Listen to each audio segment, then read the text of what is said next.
Сәлеметсіздер ме? Бүгін біз сіздермен бір немесе бірнеше дұрыс жауабы бар тест тапсырмаларында дұрыс жауаптар саны 3-ден аспайтын есепті қарастыратын боламыз. 26 есеп, өздеріңіз білесіздер, 26 есептен бастап осылай басталатын болады. Бірнеше жауаптар болуы мүмкін. Есеп берілген, бірақ мен бұл есепті не істеймін? Ешқандай формула қолданбай-ақ шығаруға болатынын қазір сіздерге дәлелдеп беретін боламын. Мысалы, қараңыздар, мына есепте а азайтылған 5-тің квадраты, а азайтылған 2, а азайтылған 5, а қосылған 5, қосылған а плюс 5-тің квадраты. Бұл жерде енді 7-ші сыныптың қысқаша көбейту формуласын білу керексіздер. Бірақ оны білмей-ақ ол формуланы қолданбай-ақ бұл есепті шығаруға болады. Ол қалай? Мен қазір аның орнына кез келген санда аламын. Өзіме жеңіл болу үшін, мысалы, мен 5-ті аламын.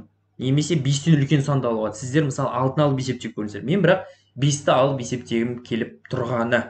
Енді қараңыз, аның орнына 5 қоятын болсам, мен қараңыз, есеп сонда былай болады міне. 5 азайту 5 болады. Аның орнына соның квадраты. Азайтылған 2 аның орнына 5 жазамын. 5 азайту 5 болады. Мына жерде 5 қосу 5 болады. Және мына жерде қосылған 5 қосу 5-тің квадраты. Мынаны орындай аламын ғой мен. Орындай аламын. 5-тен 5 азайтсам не болады? 0 болады. 0-дің квадраты азайтылған. 5-тен 5-ті азайтсам 0 болады. 2-ге көбейтсем, мына жақта 5-ті 5-ті қоссам 10 болады. Бұл жақтан 0 болады. 2-ні 0-ге көбейтсем 0 болады. 0-ді 10-ға көбейтсем тағы да 0 болады. Ал мына жерде не болады? Ол 5 қосу 5 бізде 10 болады. Сыртында квадраттар тұр. Мына жерде қосылған 10-ның квадраты. 0-дің квадраты бәрібір 0 болады. Оны алудың қажеті жоқ. Тек қана 10-ның квадраты болады. 10-ның квадраты нешеге тең?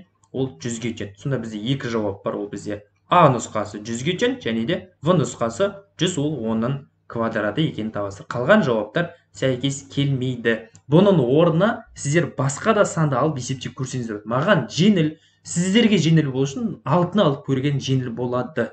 6-мен де есептеп көріңіздер. Егер де видео ұнаған болса, онда міндетті түрде лайк басамыз, комментарий жазамыз, және де 11 сыныпта ұбт тапсыратын досына, сыныптасына, чаттарына жіберетін боламыз. Жақсы, ағаларымызды қолдап қойғандарыңызға алдын ала рахмет. Сау болыңыздар.